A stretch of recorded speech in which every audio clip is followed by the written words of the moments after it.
Hi friends, మనం ఇప్పుడు competitive exams కి ప్రిపేర్ అవుతున్న అభ్యర్థులకు పాలిటీలో ముఖ్యమైన ఘట్టాల గురించి మొదట బ్రీఫ్ గా చర్చించుకుందాం ఫ్రెండ్స్. ఆ తర్వాత వీటి గురించి లోతుగా విశ్లేషించుకున్నట్లయితే సబ్జెక్ట్ మనకు ఎక్కువ రోజులు గుర్తుంచుకోవడానికి ఉపయోగపడుతుంది. మనం ఎప్పుడైనా కీలక ఘట్టాలు గుర్తుంచుకుంటే దానికి సంబంధించిన పరిణామాలు మనకు ఈజీగా గుర్తుపెట్టుకోగలుగుతాం. కాబట్టి ఫస్ట్ భారత రాజ్యాంగ చరిత్రకు సంబంధించి మొదటి నుండి ముఖ్యమైన ఘట్టాలను చెప్పదలుచుకున్నాను. భారత రాజ్యాంగ చరిత్రను బిసి రావత్ అనే చరిత్రకారులు 6 దశలుగా వర్గీకరించారు. అంటే భారతదేశంలో బ్రిటిష్ సామ్రాజ్యం అడుగిడిన తర్వాత జరిగిన పరిణామాలు స్వతంత్రం వచ్చేదాకా ఆ కాలాన్ని ఒక 6 దశలుగా విభజించడం జరిగింది. అవేంటంటే 1600 నుండి 1773 వరకు. 1600 సంవత్సరంలో బ్రిటిష్ ఈస్ట్ ఇండియా కంపెనీని భారతదేశంలో మొదట స్థాపించడం జరిగింది.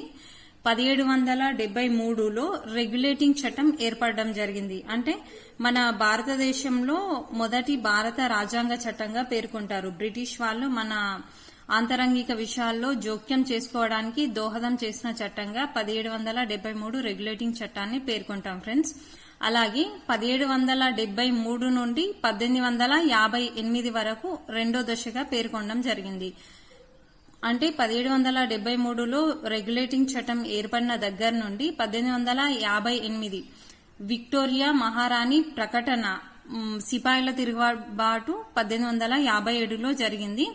ఆ తర్వాత విక్టోరియా మహారాణి ఒక ప్రకటన ద్వారా మీ సాంస్కృతిక సామాజిక విషయాల్లో జోక్యం చేసుకోము, ఇకపై యుద్ధం ద్వారా ఎలాంటి రాజ్యాలను ఆక్రమించుకోము అని ఒక హామీ ఇస్తూ ప్రకటించడం జరిగింది. అలాగే ఈస్ట్ ఇండియా కంపెనీ నుండి మన భారతదేశ పరిపాలనను బ్రిటిష్ సామ్రాజ్యం చేతిలోనికి వెళ్లింది ఈ ప్రకటన ద్వారా.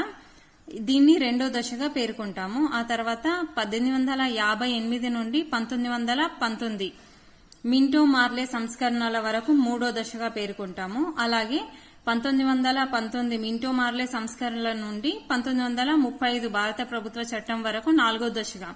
ఈ 1919 నుండి 1935 వరకు మన భారత రాజ్యాంగం రూపకల్పనకు సంబంధించిన పరిణామాలన్నీ ఈ మధ్య కాలంలోనే జరిగినవి. మన భారత రాజ్యాంగంలో అత్యధిక విషయాలను 1935 భారత ప్రభుత్వ చట్టం నుండే తీసుకోవడం జరిగింది ఫ్రెండ్స్.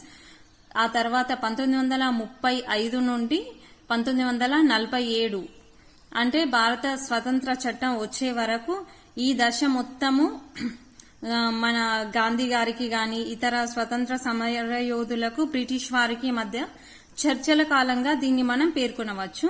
ఆ తర్వాత చివరిదైన 6వ దశ మనకు స్వతంత్రం ప్రకటించిన తర్వాత మన రాజ్యాంగం అమల్లోకి వచ్చే వరకు 1950 వరకు చివరి దశగా పేర్కొనవచ్చు. ఈ మధ్య కాలంలో అంటే 1600 నుండి 1773 వరకు ఒక రకమైన పీరియడ్. అంటే ఒక విషయం మీద జరుగుతున్న సామాజిక సాంస్కృతిక రాజకీయ అంశాలను ఒక ఘట్టంగా బిసి రావత్ అనే చరిత్రకారులు పేర్కొని 6 దశలుగా వర్గీకరించడం జరిగింది. అయితే 1600 సంవత్సరం యొక్క ఇంపార్టెన్స్ ఏంటంటే భారత్లో బ్రిటిష్ ఈస్ట్ ఇండియా కంపెనీ స్థాపన 1600 సంవత్సరంలోనే జరిగింది ఫ్రెండ్స్. అలాగే 1612 నాటికి సూరత్ లో పూర్తి స్థాయి వర్తక వాణిజ్య కేంద్రం అనేది ఏర్పాటు చేయడం జరిగింది. ఇది చాలా ఇంపార్టెంట్ ఫ్రెండ్స్. సూరత్ లో పూర్తి స్థాయి వర్తక వాణిజ్య కేంద్రం అనేది గుర్తుపెట్టుకోవాలి. ఆ తర్వాత నెక్స్ట్ ముఖ్యమైన ఘట్టం ఏంటంటే 1757లో ప్లాసీ యుద్ధం జరిగింది. ఈ ప్లాసీ యుద్ధం విజయం పొందడం ద్వారా భారతదేశంలో బ్రిటిష్ సామ్రాజ్య పునాదులు అనేది మొదటిసారిగా పడ్డాయి. బ్రిటిష్ వారు మన దేశ ఆంతరంగిక వ్యవహారాల్లో జోక్యం చేసుకోవడానికి అవకాశం కల్పించడమే, అంటే ఈ ప్లాసీ యుద్ధం విజయం అవకాశం కల్పించింది వారికి. ఆ తర్వాత ఈ యుద్ధ విజేతగా మనం రాబర్ట్ క్లైవ్ అనే వ్యక్తిని పేర్కొనవచ్చు. అలాగే 1764లో బక్సార్ యుద్ధం కూడా వీళ్ళు విజయం పొందినరు. అంటే భారతదేశంలో బ్రిటిష్ వారు స్థిరంగా ఉండడానికి దోహదం చేసిన యుద్ధాలు 1757 ప్లాసీ యుద్ధము, 1764 బక్సార్ యుద్ధము.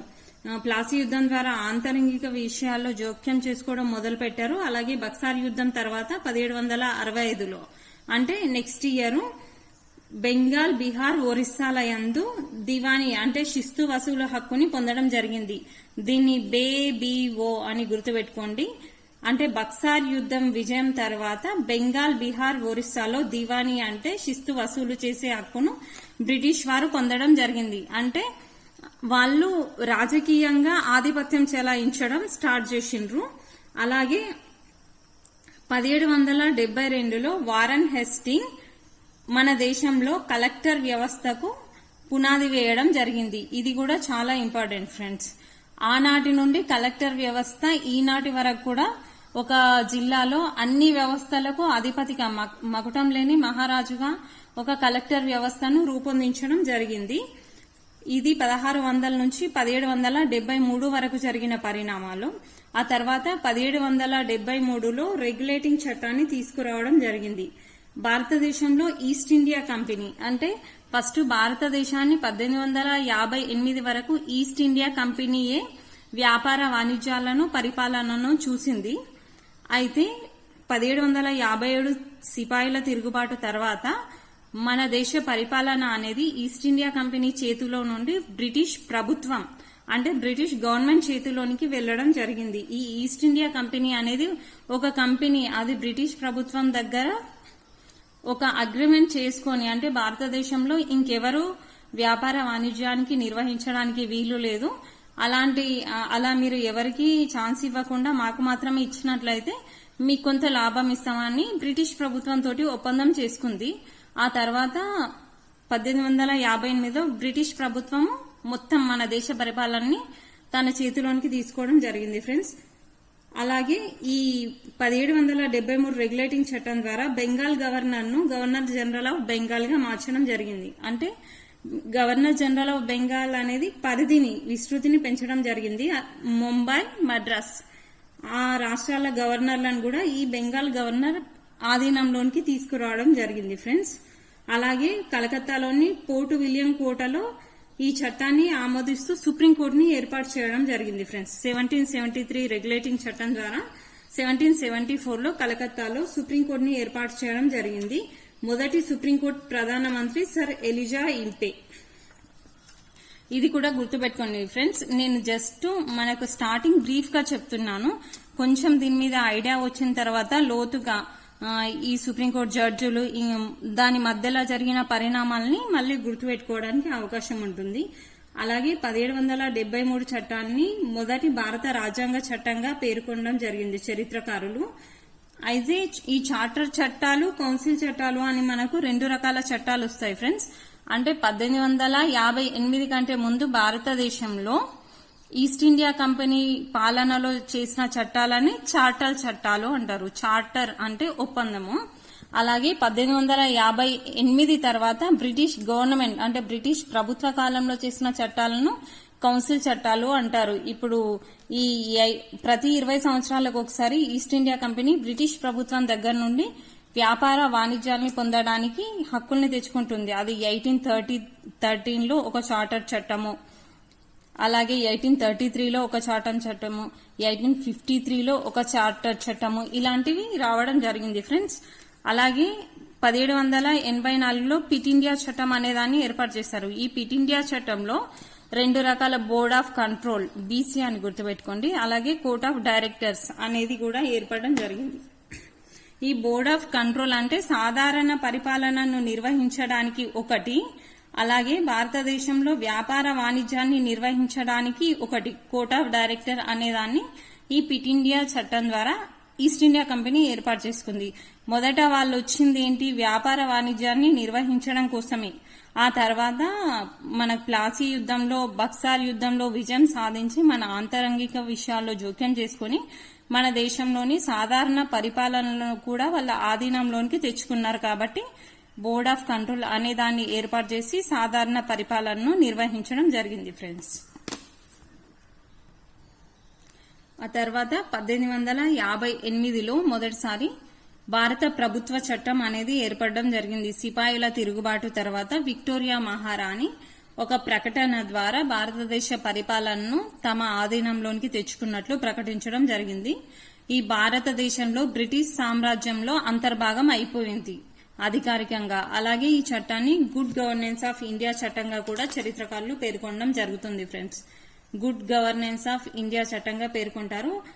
ఆ తర్వాత 1885లో భారత జాతీయ కాంగ్రెస్ ఏర్పడడం జరిగింది. అంటే సిపాయిల తిరుగుబాటు తర్వాత భారతదేశంలో కొంత అవేర్నెస్ రావడము, ఎడ్యుకేషన్ పెరగడం వల్ల ఇక్కడ యుద్ధాలు లేవు. అంటే అంతకుముందు మరాఠాలను, మద్రాస్ కన్నడ ఇలాంటి నిజాంలను వీళ్ళందరినీ ఆధీనంలో పెట్టుకున్న ఈస్ట్ ఇండియా కంపెనీ పాలన పూర్తిగా రద్దయిపోయి బ్రిటిష్ ప్రభుత్వం చేతిలోనికి వెళ్లడం వల్ల కొంచెం సంస్కరణల దిశగా అడుగుపెట్టిందని చెప్పుకోవచ్చు 1858 తర్వాత. అలాగే 1919లో మింటో మార్లే సంస్కరణలు ఏర్పడడం జరిగింది. మింటో మార్లే అంటే భారత రాజ్య కార్యదర్శి అయిన మార్లే అలాగే గవర్నర్ జనరల్ అయిన మింటోలు కలిసి ఈ సంస్కరణలను రూపొందించడం జరిగింది. మార్లే ఏమో భారత రాజ్య కార్యదర్శి. ఈ భారత రాజ్య కార్యదర్శి అంటే బ్రిటిష్ వాళ్ళు భారతదేశాన్ని పరిపాలించడానికి వాళ్ళ ప్రతినిధిని ఇక్కడ ఉంచడం జరిగింది. అంటే ఇక్కడ ఏం జరిగినా ఆ బ్రిటిష్ లోని ఆ ప్రభుత్వ హెడ్ కి చెప్పడం జరుగుతుంది. అదే భారత రాజ్య కార్యదర్శి పదవి. అలాగే ఇండియాలో గవర్నర్ జనరల్ ఈ లార్డ్ మింటే వీళ్ళిద్దరు కలిసి ఈ సంస్కరణలు రూపొందించడం జరిగింది. మన దేశంలో పరిమిత ప్రాతిపదికపై ఓటింగ్ పద్ధతిని ఇచ్చారు. అలాగే మత ప్రాతిపదికన ముస్లింలకు ప్రత్యేక నియోజకవర్గాలు ఏర్పాటు చేయడం జరిగింది.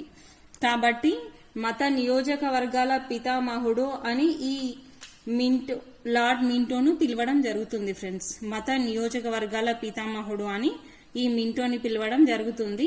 మన దేశంలో ఇండియా, పాకిస్తాన్ రెండు ప్రత్యేకంగా విడిపోవడానికి కారణమైన చట్టంగా కూడా దీన్ని పేర్కొనవచ్చు. 1919 మింటో మార్లే సంస్కరణలు. మత నియోజకవర్గాల పితామహుడు వచ్చేసి మింటోని పేర్కొనడం జరుగుతుంది.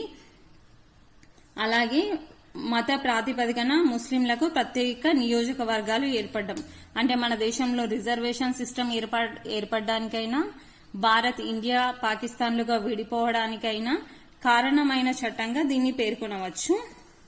అలాగే 1911లో లార్డ్ హర్జింగ్ II కాలంలో ఒక 3 ముఖ్యమైన సంఘటనలు జరిగినవి. అవేంటంటే భారతదేశ రాజధాని ముందు కలకత్తాలో ఉండేది. దాన్ని 1911లో ఢిల్లీకి మార్చడం జరిగింది. అలాగే 1905లో బెంగాల్ విభజన, అంటే ఇప్పుడున్న వెస్ట్ బెంగాల్, బంగ్లాదేశ్ కలిపి ఉండేది.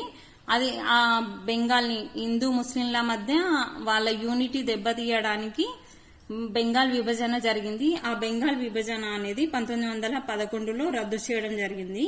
అలాగే 1911లో కలకత్తాలో జరిగిన జాతీయ కాంగ్రెస్ సమావేశంలో జనగణమన గీతాన్ని ఆలపించడం జరిగింది. అంటే 1911లో 3 ముఖ్యమైన సంఘటనలు. 1 బెంగాల్ విభజన రద్దు, 2 రాజధాని మార్పు కలకత్తా నుండి ఢిల్లీకి, 3 జనగణమన గీతాన్ని కలకత్తాలో మొదటి భారత జాతీయ కాంగ్రెస్ సమావేశంలో ఆలకించడం జరిగింది.